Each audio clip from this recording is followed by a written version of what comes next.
Tentang riuhnya Terminal Arjosari akhir-akhir ini, kami punya harapan akan ada perubahan mendasar situasi terminal-terminal bus di Indonesia.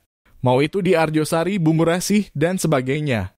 Perubahan seperti yang dilakukan Kereta Api Indonesia di masa kepemimpinan Bapak Jonan, di mana kereta api dan stasiunnya yang semrawut perlahan-lahan menjadi rapi dan berkelas dunia. Kami sangat berharap terminal-terminal bus besar itu memiliki sistem seperti stasiun kereta api dan bandara. Misalnya harus steril dari orang yang tidak berkepentingan.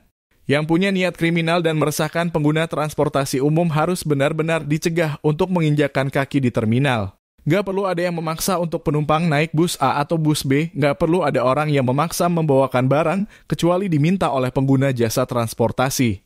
Nggak perlu ada pihak-pihak yang memanipulasi harga tiket bus. Nggak perlu ada larangan-larangan untuk ojek dan taksi online. Nggak perlu ada larangan untuk bus trans masuk. Suatu hari terminal harus steril dari itu.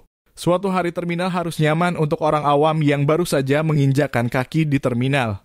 Jika harapan itu terlampau muluk dan jauh, jangan lupa sebelum 2010, stasiun kereta api juga sama buluk dan kumuhnya dengan terminal. Tinggal kita menunggu pihak-pihak berwenang mau atau tidak membereskan itu. Kalau bertahun-tahun tidak beres, jangan salahkan asumsi warga yang mengatakan bahwa pihak berwenang menjadi pelindung bagi oknum-oknum yang merugikan masyarakat. Oknum-oknum yang menikmati sengsaranya pengguna transportasi umum. Padahal pengguna transportasi umum adalah faktor utama yang bisa membuat suatu kota berkurang kemacetannya. Dengan semrawutnya terminal, tentu realistis jika orang lebih akrab dengan kendaraan pribadinya.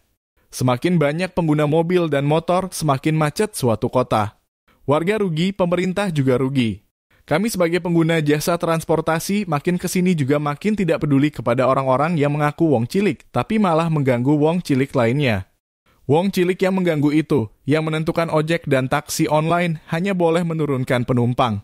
Yang menuntut bus A hanya boleh menurunkan penumpang di stasiun B. Yang menuntut bus trans hanya boleh menurunkan penumpang di halte C. Yang menuntut bus trans keluar dari terminal B. Dan sebagainya. Yang pada akhirnya merusak fasilitas integrasi yang diharapkan oleh masyarakat pengguna transportasi. Pengguna transportasi tidak selalu berada pada kelas menengah atas.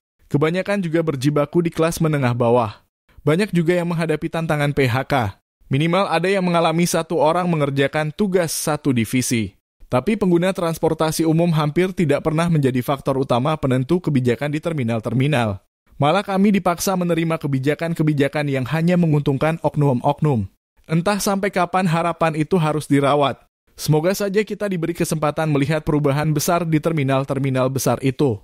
Arjosari, Bungurasi, dan terminal-terminal lainnya. Menjadi setara stasiun kereta api. Amin.